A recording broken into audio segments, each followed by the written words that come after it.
আলাইকুম এভরিওয়ান। এই যে আমার হাতে যেটি দেখতে পাচ্ছেন নিম পাতা, আসলে এত ব্যবহার আমরা এই নিম পাতার করি, বা সবসময় আমরা এই নিম পাতার এত ব্যবহার করি যে আসলে বলে শেষ করা যাবে না যে এর কত গুণাগুণ। কিন্তু ব্যাপারটা হচ্ছে যে নিম গাছ হচ্ছে একটি, আমার পিছনে দেখতে পাচ্ছেন এই বড় উদ্ভিদটি, এটি হচ্ছে নিম গাছ। এটা তো আপনারা সবাই জানেন, এটা বড় বৃক্ষ হয়। আর এর বিজ্ঞান ভিত্তিক নামটি আগে বলি। এর বিজ্ঞান ভিত্তিক নামটি হচ্ছে আজাডিরাক্টা ইন্ডিকা। তো এই আজাডিরাক্টা ইন্ডিকা, এই নিম গাছ, এই নিম গাছের ব্যবহার করা যায় না এমন কোনো অংশ আসলে নেই।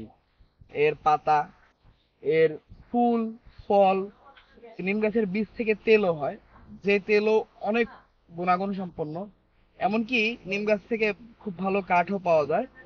তো আজকে আসুন আপনাদেরকে নিম গাছের এমন কিছু থেরাপিউটিক ব্যবহার বা এমন কিছু ব্যবহার রয়েছে যেইগুলি সম্পর্কে আসলে আমরা জানতাম না, বা অনেকেই জেনে থাকলেও এই জিনিসটা আসলে আমরা প্রকাশ করতাম না, সেই বিষয়গুলি আসলে আমরা জানি। আমরা সাধারণত নিম গাছের এমন ব্যবহার করে থাকি, অ্যালার্জির বিরুদ্ধে আমরা নিমের পাতা বেটে আমাদের চামড়ার বা আমরা বিভিন্ন জায়গায় আমরা এগুলি সেবন করি। অথবা অনেক সময় আমরা নিম পাতার রসও সেবন করে থাকি বিভিন্ন রোগের ক্ষেত্রে, বিভিন্ন ডাইজেস্টিভ মানে আমাদের যে পরিপাক তন্ত্রের ক্ষেত্রে নিম গাছের পাতার রস ব্যবহার করে থাকি। এমনকি আমরা নিম গাছের আহ, পাতাকে মানে আমাদের প্রসাধনী শিল্পেও অনেক ব্যবহার করা হয়। আপনারা কিছুদিন আগে বা বর্তমানেও কিছু কিছু অ্যাড চলে কিছু কিছু প্রোডাক্টের, যেমন নিম দিয়ে চলছে, যেমন ডেটলের নিম, লাইফ বয়ের নিম, এইরকম অনেক কিছু চলছে। তো আমরা অনেক সময় দেখে মাঝে মাঝে হজবরলার মতো হয়ে যায়। কেমন ব্যাপারটা হয় এরকম যে আসলে নিম কি প্রসাধনী শিল্পে ব্যবহার করা যায়, আবার খাওয়াও যায়, মানে পরিপাকতন্ত্রের জন্য ব্যবহার করা যায়। আসলে আপনারা জানলে অবাক হবেন যে নিমকে কিন্তু ক্যান্সারের বিরুদ্ধেও ব্যবহার করা যায়। নিম থেকে, মানে নিম গাছ থেকে কেমোথেরাপিও এক্সট্রাক্ট করা হয়েছে, অলরেডি এক্সট্রাক্ট করা হয়েছে, যেগুলি ব্যবহার করা হচ্ছে। এবং এই নিম গাছের ব্যাপারে, নিম গাছের মতো সেফ, মানে আপনার এত কম সাইড ইফেক্টে ওয়ার্ল্ড ওয়াইড কোনো ওষুধ আর এক্সিস্ট করে কিনা আমার এই মুহূর্তে জানা নেই। তাহলে আসলে আমরা জেনে নেই যে ক্যান্সারের বিরুদ্ধে এটি কিভাবে কাজ করে। আমাদের শরীরে যে কোষ আছে তার মধ্যে কিছু কোষ আছে হচ্ছে সুইচ বা রেগুলেটরের মতো। কেমন, এগুলিকে বলা হয় গার্ডিয়ান অফ সেল, মানে আপনার অভিভাবক, আপনার শরীরের একজন অভিভাবক। তো এরকম অনেক অভিভাবক রয়েছে, তার মধ্যে রাস ফ্যামিলির যেই জিনগুলি রয়েছে সেইগুলি। তার মধ্যে আরেকটি আছে P53 জিন, খুবই নামকরা, মানে খুবই পরিচিত আমাদের সকলের কাছে। এই P53 জিনটা হচ্ছে এমন যে এটা ক্যান্সারকে বা টিউমার হওয়ার জন্য টিউমারকে সাপ্রেস করে দেয়, মানে টিউমার যাতে না হয় সেদিকে খেয়াল রাখে। এবং কখনো যদি কোনো কারণে এই জিনটার মিউটেশন হয়ে যায়, তাহলে আমাদের এই সেল ডিভিশনের যে সেল ডেথ মেকানিজম বা সেল যে মারা যাওয়ার প্রক্রিয়া, এটি বন্ধ হয়ে যায়। সেখানে আনকন্ট্রোল সেল ডিভিশন হয়, মানে কোনো নিয়ন্ত্রণের বাইরে চলে যায়। তখন যখন এই আনকন্ট্রোল সেল ডিভিশন হয় তখনই আসলে এখানে জায়গাটা ফুলে যায়। তখন আমরা বুঝতে পারি যে সেখানে টিউমার হয়েছে। এবং এটি ম্যালিগনেন্ট হয়, এটি বিনাইন হয়। ম্যালিগনেন্ট হচ্ছে ক্যান্সারাস।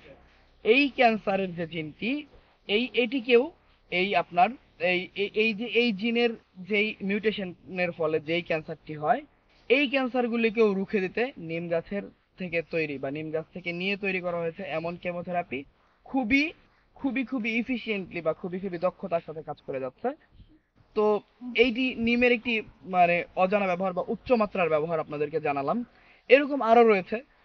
আমাদের যেমন এইচভিএস যে ভাইরাসটি, আমাদের হেপাটো প্রোটেক্টিভ বা আমরা লিভারের প্রোটেকশনের জন্য যে আমরা টিকা নিয়ে থাকি, বা আমাদের যে জন্ডিস জনিত যেই রোগগুলি হয়, সেখানে HBS1 যে ভাইরাসটি আছে, সেই ভাইরাসের যে আপনার পাথওয়ে বা সাইকেল মেকানিজম, সেখানে মানে একেবারে ডিরেক্টলি এই নিম গাছের যে শিকড় থেকে যেই রসটি পাওয়া যায়, এইখানে যেই ফাইটোকেমিক্যালসটি থাকে ফ্ল্যাভিনয়েডের, সে ডিরেক্টলি এই জায়গাটাকে নষ্ট করে দেয়। এবং এই ভাইরাসটি সেখান থেকে মানে খুব দ্রুতই এই ভাইরাসটি সেখান থেকে নির্মূল হয়। এবং এই ইনফেকশন থেকে আমরা এই নির্মূল করতে পারি নিমের এই ব্যবহারের মাধ্যমে। নিমের আসলে অনেক অনেক ব্যবহার রয়েছে, যা বলে শেষ করা যাবে না।